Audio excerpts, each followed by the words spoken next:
अखिल कूट ब्रह्मांड नायक राधा कृष्ण के चरणारविंदों में शतकोटि नमन बंदन करते हुए मित्रों को, जिज्ञासुओं को, धर्म प्रेमियों को, ज्योतिष विज्ञान प्रेमियों को हर हर महादेव, बम बम भोले नमः शिवाय। मित्रों, ये जो ज्योतिष शास्त्र है, एक ऋषि, एक महर्षि, एक मुनि, एक विद्वान की देन नहीं है। हमारे जितने भी ऋषि हुए हैं, अत्रि हैं, अंगिरा हैं, वशिष्ठ हैं, कश्यप हैं, गौतम हैं, भरद्वाज हैं, बादशाह हैं, पुलस्त हैं, पुलह हैं, क्रतु हैं, ये जितने भी ऋषि हुए हैं, हजारों हजार ऋषि हुए हैं,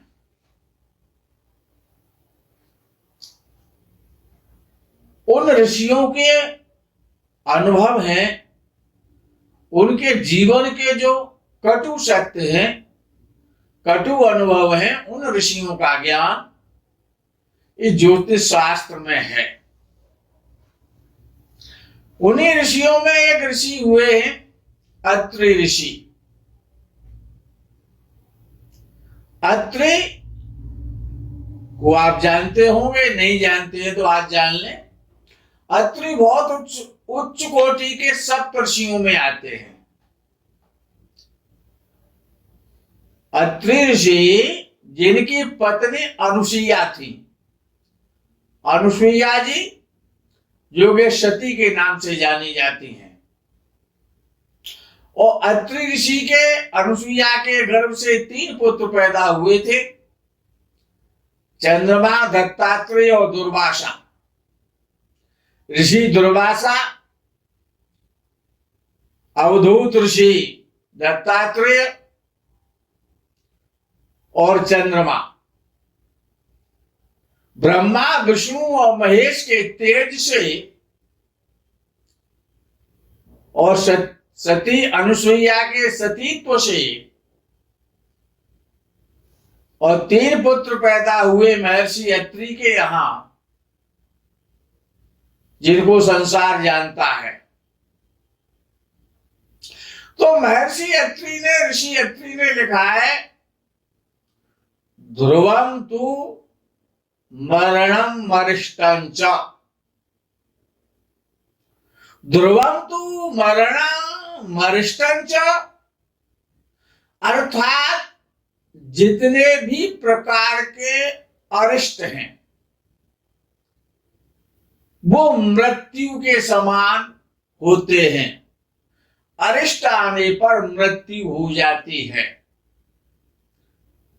इसीलिए उन्होंने लिखा, ज्योतिष शास्त्र में लिखा है, ध्रुवम तु मरण मरिष्टं च, अत्रि ऋषि का वाक्य है।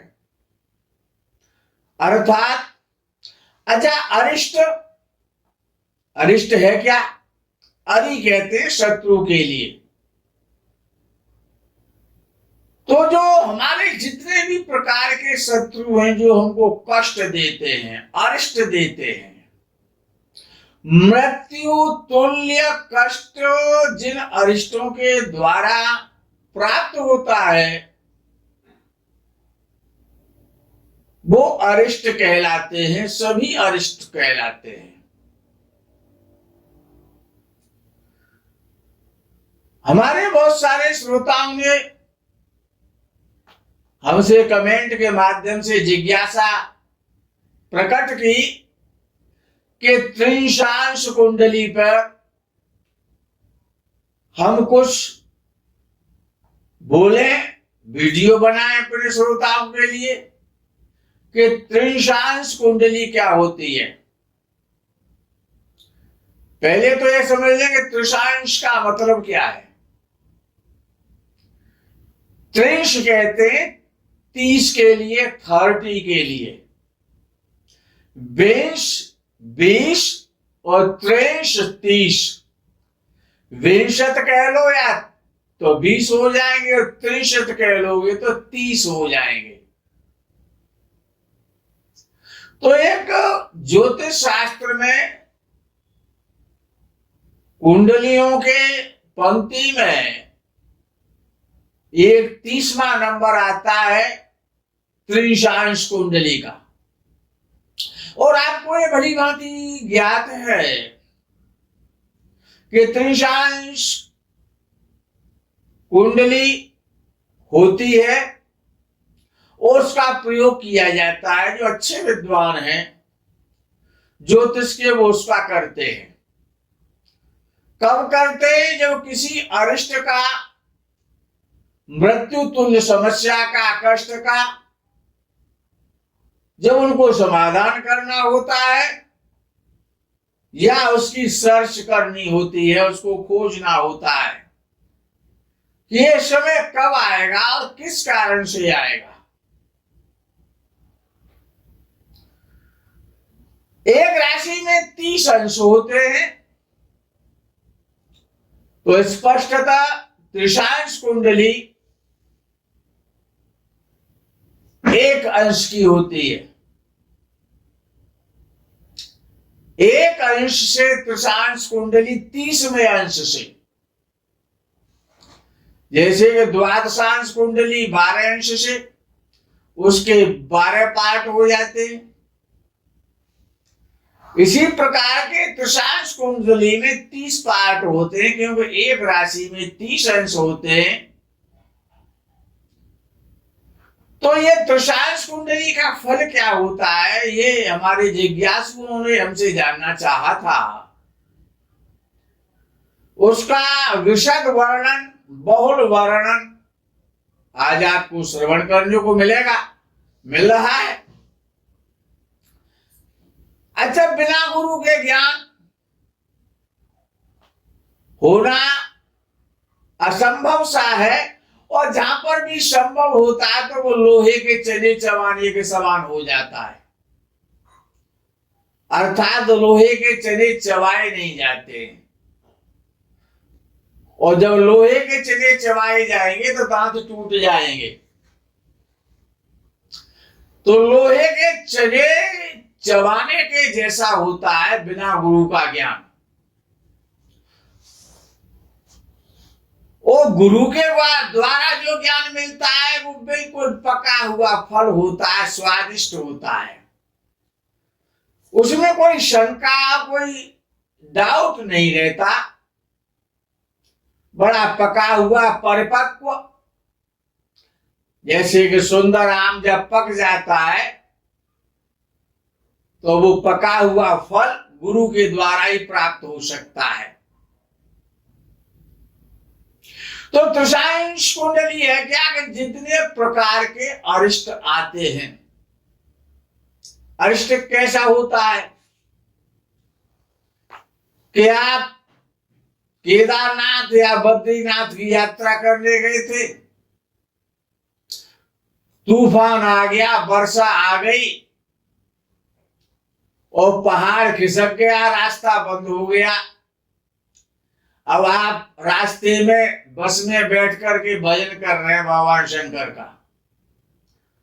न तो खाने की व्यवस्था है, न सोने की व्यवस्था है, न जल पीने की व्यवस्था है। जीवन संकट में हो गया। तीर्थ यात्रा करने गए थे, कहाँ ये बला गले पड़ गई हमारे। अब पता नहीं वर्षा कब बंद होगी, तूफान कब शांत होगा, रास्ता कब खोला जाएगा। तो ये क्या है कि मृत्यु तुल्य कष्ट है, बड़ा संघर्ष में। जिस प्रकार से कि लगन कुंडली में और जितने भी अरिष्ट होते हैं वो 6वें भाव से देखे जाते हैं, 6th हाउस से देखे जाते हैं, वो अरिष्ट का भाव है। और ज्यादा गहराई में जब जाएंगे तो त्रिशांश कुंडली को देखना पड़ता है। अच्छा, आपको तो कोई प्रॉब्लम नहीं हुई, और मृत्यु तो किसी की भी हो सकती है। किसी का जवान बेटा जब खत्म हो जाता है तो वो अरिष्ट कहलाता है। बेटे का मरना सबसे बड़ा शोक है। तो जो बहुत बड़ा मृत्यु तुल्य जो कष्ट होता है, मृत्यु के समान जो कष्ट प्राप्त होता है, उस प्रकार के कष्ट मनुष्य को जीवन में हजारों हजार बार झेलने पड़ते हैं। शेयर मार्केट में 10 लाख रुपए लगाए थे, 10 लाख वो चले गए, 20 लाख ऊपर से और देने पड़े। ये मृत्यु तुल्य कष्ट हो गया। जितने प्रकार के शत्रु हैं, रोग के द्वारा शरीर का पीड़ित होना है, कैंसर का होना है, हार्ट अटैक का होना है, पत्नी का प्राय बीमार रहना है, पुत्री का विधवा हो जाना है, मकान का झंझट पैदा हो जाना है, ये जितने प्रकार के जो संसार में कष्ट मनुष्य भोगता है वो त्रिशांश कुंडली से विचारणीय विषय होते हैं। त्रिशांश कुंडली देखी कैसे जाती है? त्रिशांश कुंडली जिस प्रकार से लग्न कुंडली देखी जाती है, चंद्र कुंडली देखी जाती है, सूर्य कुंडली देखी जाती है, नवांश कुंडली देखी जाती है, इसी प्रकार से त्रिशांश कुंडली देखी जाती है। और जितने भी प्रकार की दुर्घटनाएं हैं वो सारी दुर्घटनाएं और त्रिशांश कुंडली उनका वर्णन करती है। जितने प्रकार के कष्ट हैं, अरिष्ट हैं, चोरी है, डकैती है, अपहरण है, आग लग जाना है, दुर्घटना हो जाना है, वाहन चोरी हो जाना है, अपने साथ में फ्रॉड हो जाना है, किसी से झगड़ा हो जाना है, जेल चले जाना है, ये जितने भी प्रकार के अरिष्ट कहलाते हैं, ये हमारे सभी शत्रु हैं। त्रिशांश कुंडली में त्रिशांश कुंडली का जो लग्नेश होता है, त्रिशांशेष होता है, वो त्रिशांशेष कहलाता है। सबसे पहले देखना ये होता है कि जो त्रिशांश का जो लॉर्ड है वो उच्च का है, नीच का है, किस भाव में बैठा है, लग्नेश होकर के। त्रिशांश कुंडली का लग्नेश जिसे कहेंगे त्रिशांशेष। त्रिशांशेष कहां बैठा है और त्रिशांशेष के भाव में कौन कौन से ग्रह बैठे हैं, त्रिशांशेष कितने अंश पर है, किस किस की दृष्टि में है, अपने भाव से केंद्र में बैठा है या त्रिकोण में बैठा है।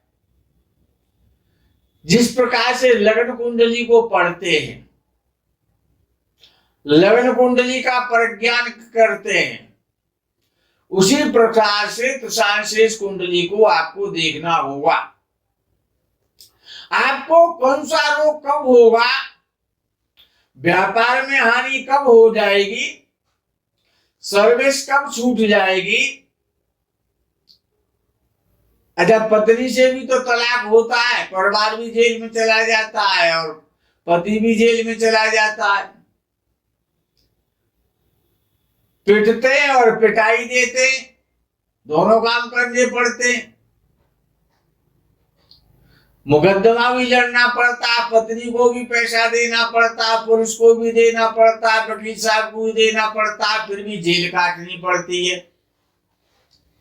कितना बड़ा कठिन अरिष्ट है ये, बहुत बड़ा अरिष्ट है। सरकारी सर्विस वाले की सर्विस चली जाती है, नौकरी छूट जाती है, खाने के लाले पड़ जाते हैं,